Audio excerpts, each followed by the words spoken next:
Good morning, sports fans from all around the globe. I am your host, Jeff Dawson, East Coast Sports Investors, and this is your breakfast bankroll for Sunday, March 19th, 2022. Last day of the week, ECSI VIPs on a great week, 11-4 yesterday. Just released the Islanders in hockey. We actually stayed away from the college hoops. Tough slate. Had some lanes that stayed on the desk. But that's okay. I mean, the bottom line is to get to the window cash, which we did. And we are exactly 14 hours away from Envelope Monday. We'll put together a little action parlay. Again, today's board is tough in the college hoops, but we'll get to that. Just before we came on, breaking news, the Red Sox signed Trevor Story. A deal that I heard that was potentially heading down to the pike. No pun intended for all us Bostonians. A deal that finally they signed someone. But long-term, I'm disappointed because there's been talks for a while now that they don't plan to extend or re-sign Xander Bogaerts, which for me, I think is a big mistake, but we'll talk to Scott about that. I got to give some shout outs. Yesterday, amazing day. Spent the day with the real Vegas Dave Sharapan. We actually saw some live college softball early in the day, and then we spent the evening at Circa, and I was able to hang out and meet,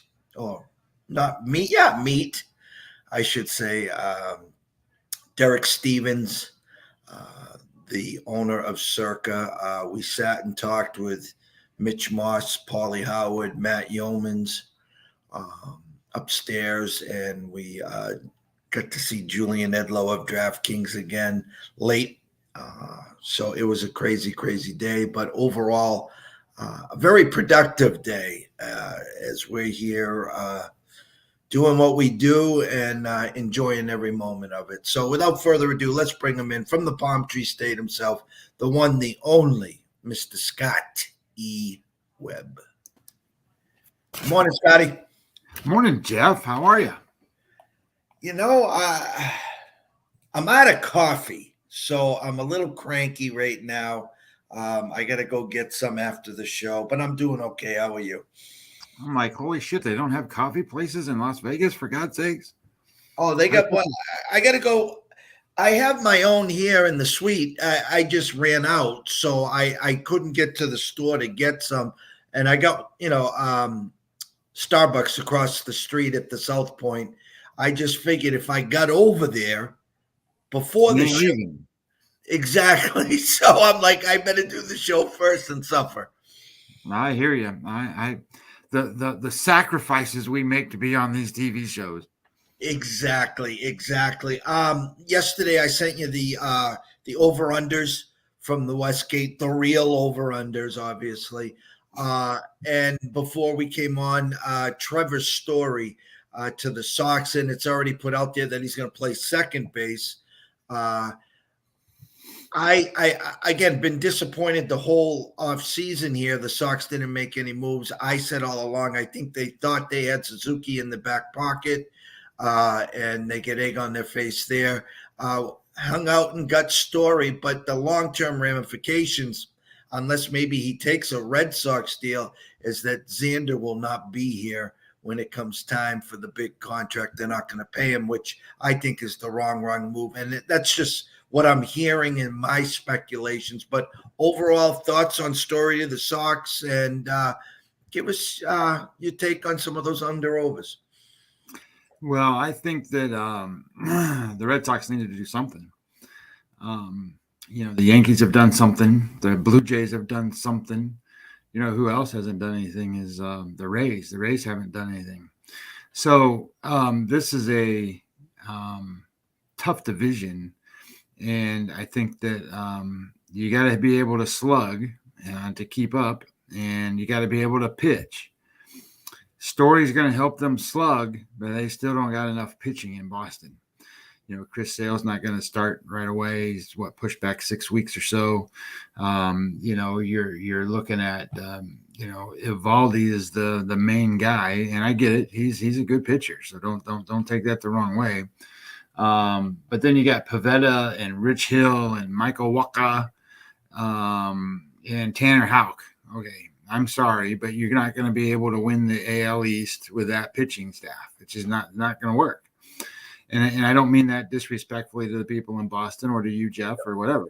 No, first of all, you can be disrespectful because that is pitiful, first of all. Second of all, I'll put Houck to the 3. Those other 2 guys, Hill and Wacha, are you kidding me? Yeah, well, Rich Hill's 42, by the way. So I just look at this and think to myself, this is not the year that Boston's going for it. But it doesn't hurt to position yourself for the future either by having, and I don't know what the contract is. My understanding is that if he wasn't going to be able to play shortstop and sign a long-term deal with somebody, he was going to sign a short-term contract just to play and have, and play on a competitive team. So, okay, well, he's done that. I don't know what the length of the term is, and now these guys are all signing those opt-out contracts where they can sign. Those guys don't opt out. If you're going to give him $30 million or some stupid shit like that, they're not going anywhere.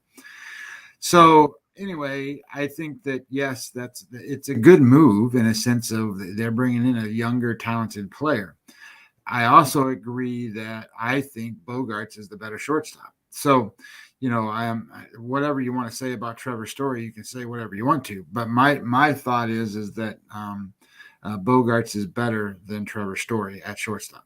So, maybe shortstop, maybe the Red Sox need a guy to play second base. I mean, Christian Arroyo is the second baseman. So if you bring on Trevor Story and you put him there, you obviously have a better second baseman in Trevor Story than you did with Christian Arroyo. Nothing against Christian Arroyo. He's just not Trevor Story. So, but I don't think it's enough. We're looking and breaking stuff down, and you gave me the numbers, so I went through it all yesterday. And looking at this, I have them falling short of making the playoffs, even the expanded playoffs. So, I'm looking at. I think Toronto wins the East. I think the White Sox cruise in the Central. I think Houston wins the West. But the wild card teams I got is New York, Tampa Bay, and the Angels. So I don't know where Boston fits into that. I think that they could theoretically be close, but teams like Seattle, teams like maybe Minnesota, those are teams actually trying. And I don't think Boston's trying yet. So I think that, a Seattle or a Minnesota could pop up in there somehow, somewhere, and do something. But I think the Angels are going to be so much better with Trout and Rendon and Ohtani in that lineup. I think that's going to make a huge difference. Again, you got to go back to the Angels and go, man, you can't pitch. But if they can get good things out of Noah Syndergaard, they are that much better than they were a year ago without Trout and without Rendon and without Syndergaard. And they had, Dylan Bundy's of the world being their starting pitchers and Andrew Heaney, which they got rid of, So I like what the Angels have done, and just being healthy is a good thing for the Angels. And I think that that's a lot of offense that they're going to get out of that team. I think the it's obviously the AL East is going to be a battle. But the way I looked at this, and when I wrote up, when I wrote up the article, I put out the 5 plays that I gave out for the overs and unders for team totals. And I gave the reasons why I put them in there. When I just put it on Twitter, I didn't do any of that. But the Toronto Blue Jays, Jeff, last year, they didn't make the playoffs, and they were just real close. I mean, they finished, I think, behind, they finished behind the Yankees and the Rays and Boston. but they won't this year. And the issue is they were I look back at the Pythagorean theory formula, and that's what they should have won based on the runs they scored, and then the base runs won-loss record. And the blend of those two, they won 98 games, or should have won 98 games last year. So they were very unlucky in a sense that they didn't win as many games as they should have won. So performance-wise, this is a 98-win team. Their win total is only 92 and a half at the Superbook. And this team's better than they were last year. So I like that to go over, and I like this team to win the East because I think the Rays have stepped back. Now, the Rays should have won 100 games last year, and they did win 100 games. So how do you say, okay, well, how can they not win 100 games again? Well, they don't have enough pitching. Tyler Glasnow made it into August last year with the Rays, and that's a big thing because he's an ace. They don't have that this year. Their best pitcher is McClanahan, and he hasn't been able to throw 7-inning games. So they've been nurturing him along, and then they got all those little 4 or 5 inning starter guys. Which isn't necessarily a terrible thing for them. The Rays are so hard to figure out because they don't have the stars, but they're getting them. They're going to really, really rely on Wander Franco.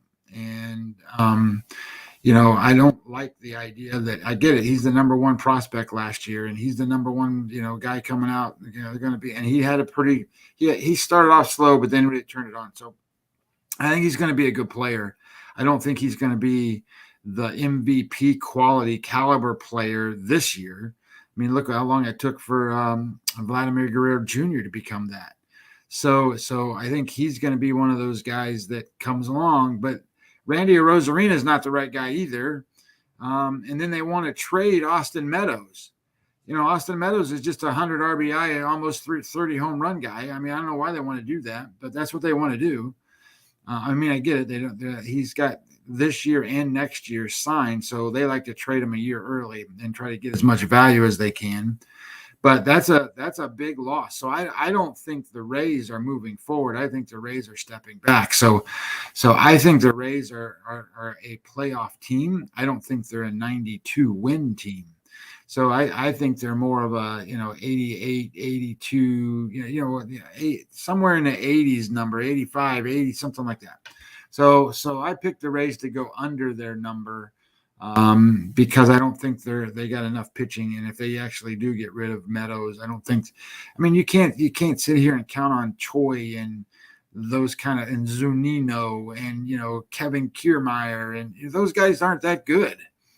They just play collectively together, and you can see what that damn Lowe does when he plays in the playoffs. He falls apart.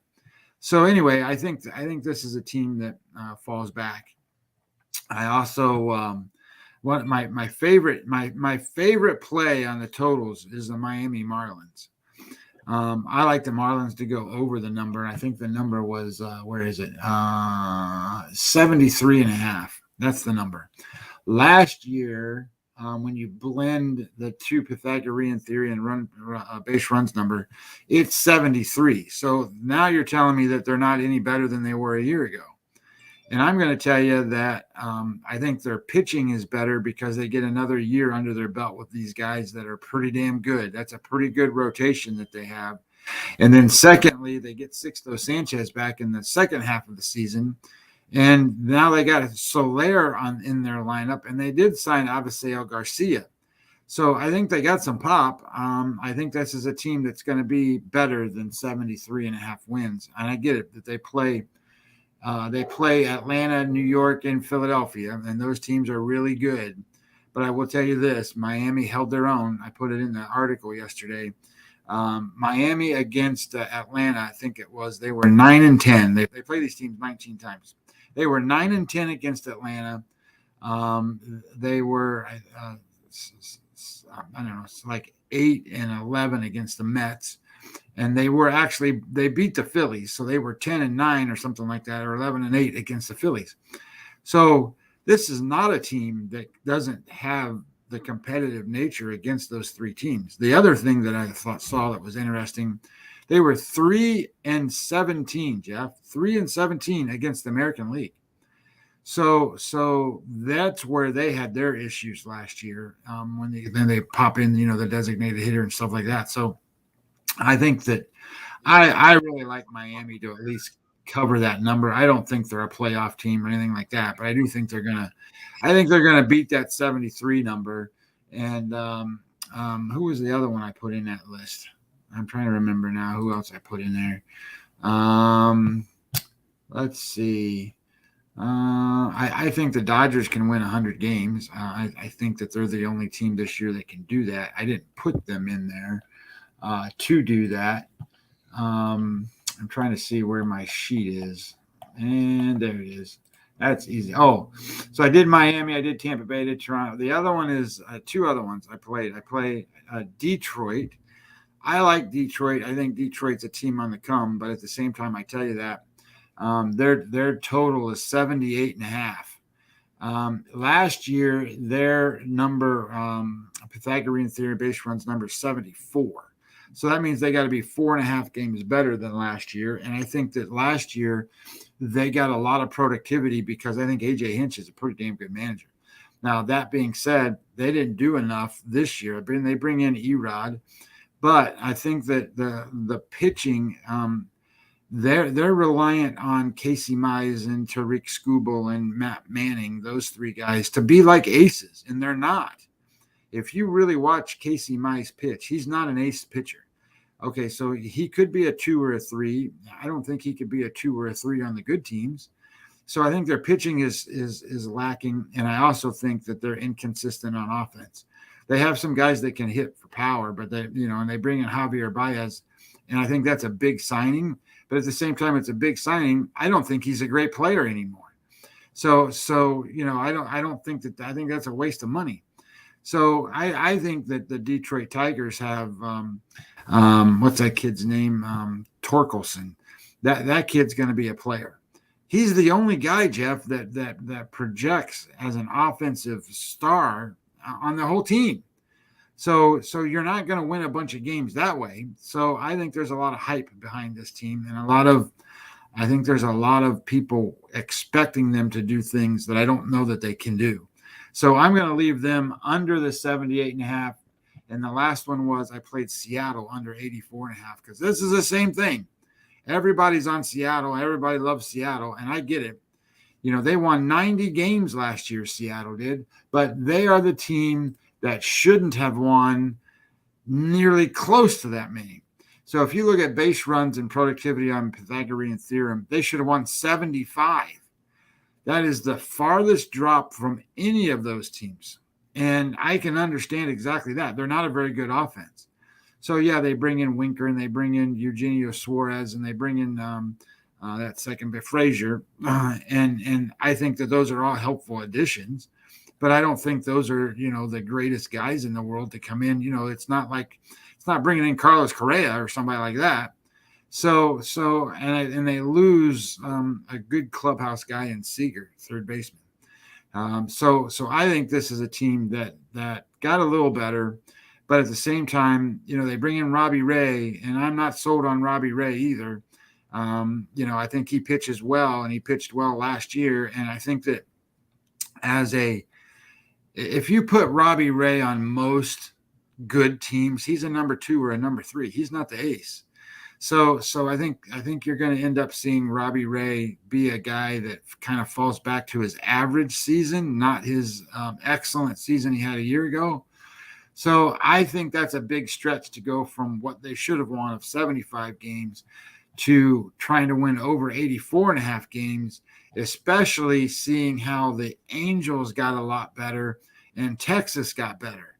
So I think their division's a little bit tougher for them to try to figure out how to get those wins. So So those were my total plays. I played, well, I shouldn't say I played because I couldn't. I'm strapped by the internet to play right now, and the bookmaker doesn't have their damn totals out, and they won't put them out for a while. So that'll all be picked over by the time I get to it. I would have played, and I put them out to play anyway. Detroit under 78.5, Miami over 73.5, Seattle under 84.5, Tampa Bay under 91.5, and Toronto over 92.5. I was doing some basic math in the National League West, and I find it kind of comical, just based off the totals. Dodgers, and they have them beating the Padres by 14.5 games, beating the Giants by 16.5 games, and beating the Diamondbacks by 40 games. And this is now obviously with Freddie Freeman. And I think Dodgers are coy to it. They're listening to what I'm hearing and everyone else is hearing, that Bauer will end up at some point pitching and, be over there as well. So they're going to need it. No, definitely they are going to need it. So with that said, NBA today, did you see anything that you liked? Well, yesterday, Jeff, I talked about those two games, and then I said, well, the lines have kind of went against me. Well, shit, if I'd have played them, I'd have won both. So the numbers, listen, the numbers have been, for the last 3 days, the numbers have been on fire. They haven't missed. So I did list, I listed 3 games today, and one of them is New Orleans plays Atlanta. And what I've learned about Atlanta is that Atlanta's a really good home team. They're not a very good away team. You don't want to play them on the road. They are -4 today. The line opened at 3.5. It's -4. My number says they should be at least 7-point favorites. So I like Atlanta today against New Orleans. The other one that I have in here is Toronto plays Philadelphia today. Philadelphia has been kind of average at best over the last couple of weeks. You can get Toronto plus the 5 points. So I'm going to take Toronto plus 5 against Philadelphia. And then the last one that I saw in here was Oklahoma City plays Orlando. And okay, who gives a shit? Both of those teams are terrible. But Oklahoma City has been playing such terrible defense. Where are they? They're averaging, giving up 129.7 points per 100 possessions. Are you kidding me? 129.7 points? So I like this game to go over the number. Orlando has been a team that has been starting to run up and down the floor a little bit. So I like it over 226. So Atlanta -4, Toronto +5, and Oklahoma City, Orlando over 226 is what my numbers tell me.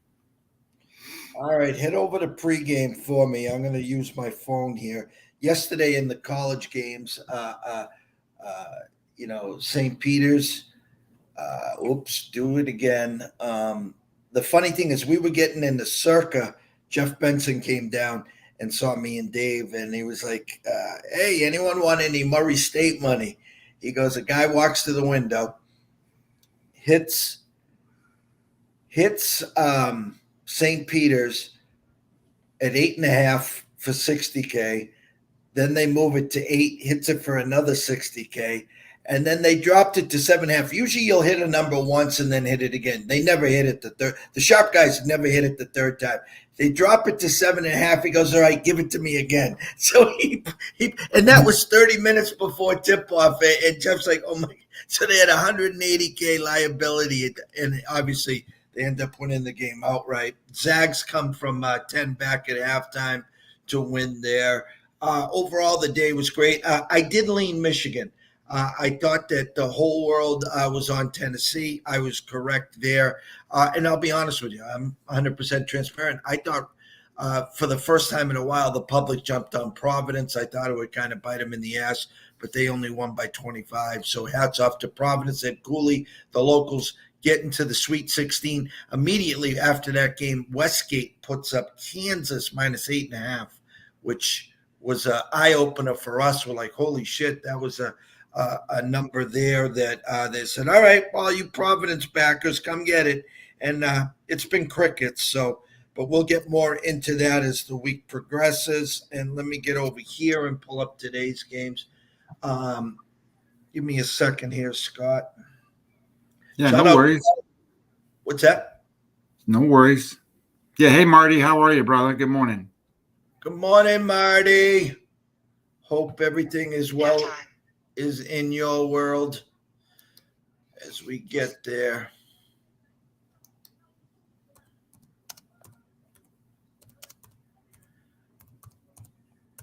All right, I'm going to scroll down here.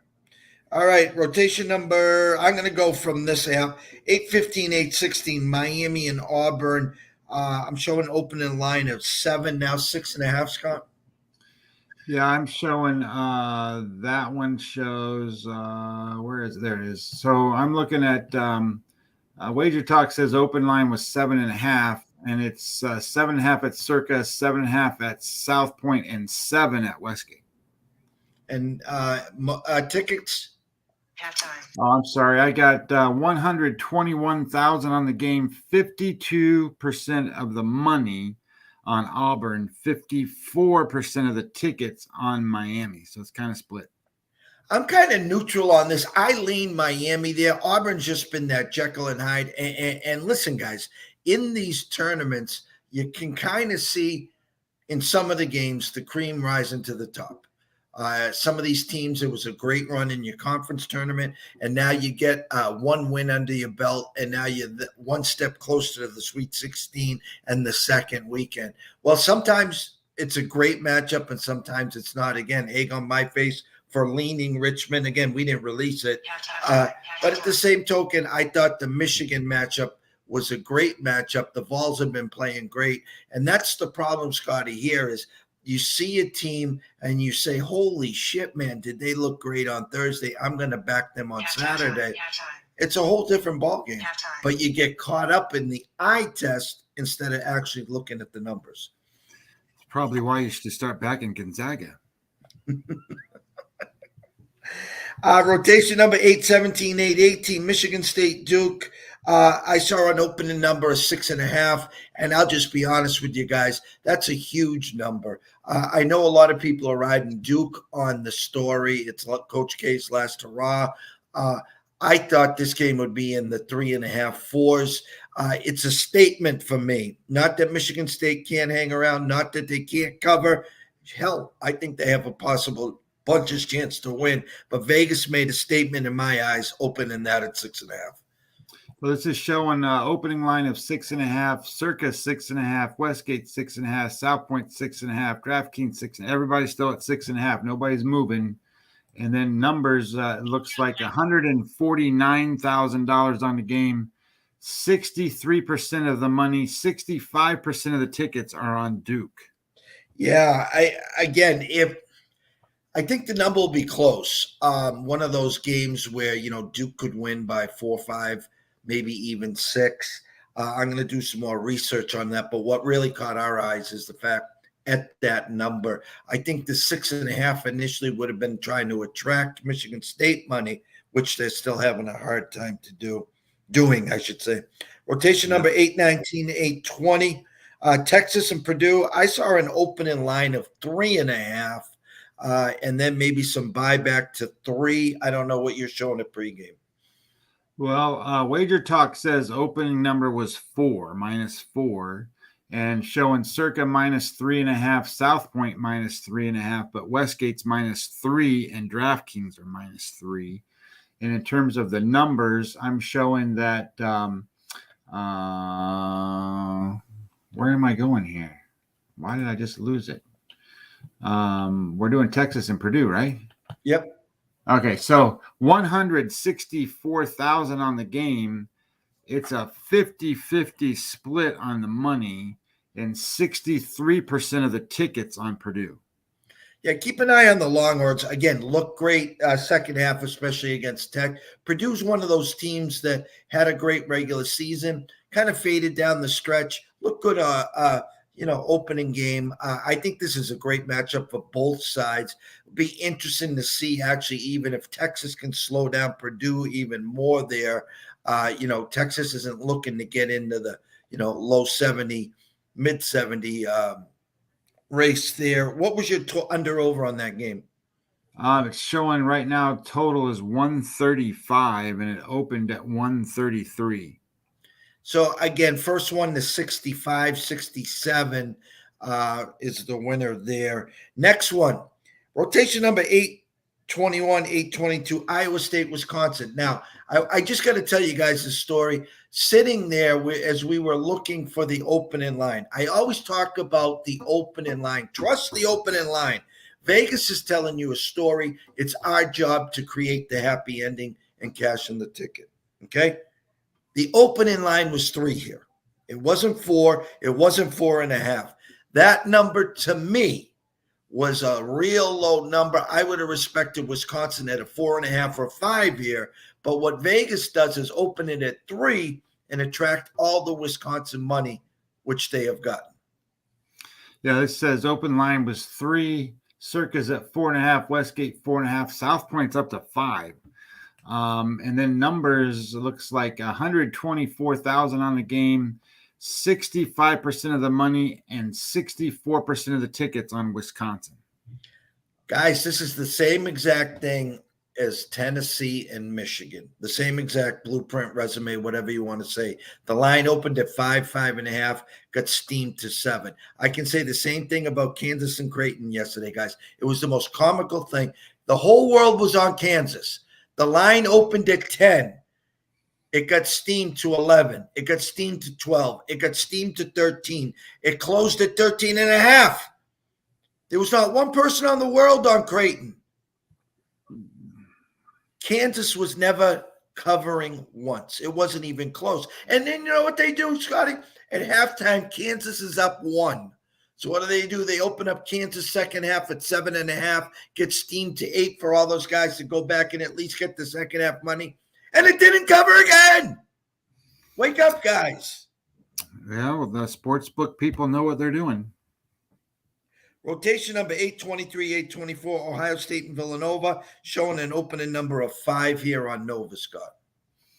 Yeah, I got to look at that for a second because that's not what this shows. Opening number shows minus 4.5 on Wager Talk, showing Circa at 5, Westgate at 5, South Point at 5.5, DraftKings at 5. Looks like pregame says the opening number was 3.5 and says it's at 5, and we're at 207,000 on this one. 69% of the money and 66% of the tickets all on Villanova. I think Nova wins. I don't know about the number. Again, another Big Ten versus Big East here. I really like what I see from Nova. I think it's a decent matchup. I'm going to stay away from that one, but I expect Nova to win. This was an eye-opener. Rotation number 825, 826, Houston and Illinois. I fell off my chair when I saw Houston opened up minus 4.5 against Illinois. Again, guys, what did Vegas do here? They needed Illinois money. I thought this game should have been a pick. Maybe Houston minus 1, 1.5, maybe 2 at tops. They opened up at 4.5, and they say, Big Ten, Illinois fans, we got plenty of windows open. Come on, come on. I was shocked at this opening number. Yeah, Wager Talk says it was 4.5. And it's Circus got it at 3.5, Westgate 3.5, South Point 3.5, DraftKings 3.5. So it's down to 3.5. And pregame says $415,000 on this game. Obviously, it's getting ready to go in another hour or so. So that's probably why it's got so much money on it. But 58% of the money, 54% of the tickets, all on Houston. But the number's coming down. I smell rat there. I smell rat. We'll get back to that one. 827, 828, Notre Dame and Texas Tech. Opening number of 8, Scott. Yeah, I'm showing that. Let me flip over there real quick. This says Wager Talk says the opening number was Texas Tech -7.5, and Circa's at 8, Westgate's 8, South Point's 8, DraftKings is 8, and pregame says $120,000 on the game, 67% of the money, 55% of the tickets on Texas Tech. I think Tech wins. I have no say on the number. I think the number's pretty spot on there. Last game, rotation number 829, 830, TCU, Arizona. Showing Arizona opened up at a flat 10. I did see 9.5 some spots too. Well, this says opening number was 9.5. That Wager Talk says Circa -10, Westgate 10, South Point 9.5, and DraftKings is at 10. And pregame says $115,000 on the game, 73% of the money, 65% of the tickets on Arizona. Tough game. Listen, I had egg on my face earlier this weekend when we were on Seton Hall over at TCU, and TCU just rolled them, and Arizona does what Arizona does, playing, as of right now, one of the best teams in the country with, the Zags, who had a great second half there. I think Arizona wins. Again, the 10, I think TCU's been pretty good here. The total of 145 obviously is an Arizona number. TCU doesn't want to play that higher paced. Arizona will dictate pace. But if TCU can play TCU ball, they're good enough to hang around. That's, I guess, how I would break that one down. The hockey, nothing really jumped at me, Scott. Let me scroll down here. Final. The early game, Islanders opened up 133 on the road. We had them yesterday. Now they're 155. I did think I respect that opening number. Philly's flopping. They just traded their captain yesterday. I think the Islanders prevail there. Washington opens up 160 against Dallas. No say there. Rangers at Carolina. Rangers with a big win over the Lightning yesterday. Arizona -2. I'm sorry, San Jose -200 against the Yotes. Winnipeg opens up -130 against Chicago, and Vancouver -200 in Buffalo. The only opening number that I really jumped out at me again was the Rangers. I think they can win back to back there. Follow our timeline for any baseball, NCAA, NBA questions or answers. Closing thoughts, Scott. I'm just going to close with this. We shouldn't be betting preseason baseball games. If you are, good for you, but I don't want to hear how successful you are at betting on preseason baseball games, because being in the dugouts, being in the games, I know what those games are. They're extended workloads. They're not games. So if you think you're doing great things, I'm happy for you, but that's not how that works. Anyway, what you should be following, though, are certain things. You need to keep an eye on injuries. So, for example, yesterday, Mitch Keller took a line drive off his leg. That's a significant thing, because he's probably their best pitcher in Pittsburgh. Now, that said, he's had some struggles, but the other thing you need to watch for is pitch velocities. And Mitch Keller yesterday, Jeff, he was plus 2.9 miles an hour from the year before. He was throwing 96, 97 miles an hour yesterday before he got that line drive off his leg. And if he throws that hard and he can control it, because he's had a little bit of command issues, but if he can throw that hard and pick up 2-3 miles an hour from one year to the next, that's a guy that is going to be undervalued in a lot of games, and especially in a first five scenario, you could capitalize on a Pirates hanging around, even taking a run line of plus a half or plus a one, because sometimes they're so far dogs that you could take them +1. So that's where you find your value, guys. Is you need to watch those games and look at the breakouts that way. And then, you have your first couple of weeks that you can capitalize, because the sports books take a while for them to catch on to what the hell's happening and change the numbers. So you can capitalize real quick. For me, again, it's the last day of the first weekend in the March Madness. If you had a bad weekend, listen, there's always next week. They play this thing back Thursday, Friday, Saturday, Sunday again. We're getting closer to baseball. Guys, you can't make everything back in one swing. So like us here, we're 11-4. We're literally, we had two big dogs that cashed as well. So, we're floating around that +7 unit mark for the week, which is a hell of a week. I'm going to put together a small action parlay and call it a week. And then on Monday, collect on our envelope Mondays. And then we start a new week, a new day, a fresh start, a new beginning. So we're in it for the long haul. We're in it for the marathon, the journey. And if you guys want to hang around with us, we want you here. So again, just if you're up, don't take it as a free swing. I was sitting at Circa yesterday. A gentleman came over to us and introduced himself, says, "Hey, I watched the show. Thank you." Was talking to Dave, same thing.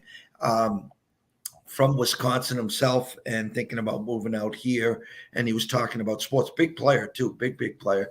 And shout out to Andy. And I was trying to explain what we try to do here, and the mentality of most waking up today up 4, 5, 6, 7 units is it's a free swing. Where I tried to explain, you're 14 hours away or 13 hours away from collecting. That 6-day grind, that money's yours. It's not his. I know it's technically not yours, but if you fell asleep or you jumped in your car and you drove for 14 hours, it is yours. So play, enjoy the game, scratch that itch, but you don't have to push all in. Play a unit and take the other 6, move it to the right. But that's money management. That's discipline. And if you don't have either or, it's time to get a tune-up, a little rewiring upstairs, and myself and Scott can help you with that. So always remember this. If you are wagering today, wager responsibly. If you have a problem, pick up the phone. There's an 800 number available. Ask for help. Why? Myself and Scott want to see you here today, tomorrow, next week, next month, through 2022 and beyond. From myself, Jeff Dawson at EC Sports Invest, from Scotty Webb at Webby20 MLB, we wish everyone a blessed day. Enjoy Sunday. It's family day. Get yourself ready for the new week, which is in less than 13 hours. Myself and Scott will see you soon. We'll see you next week, bright and early in the morning.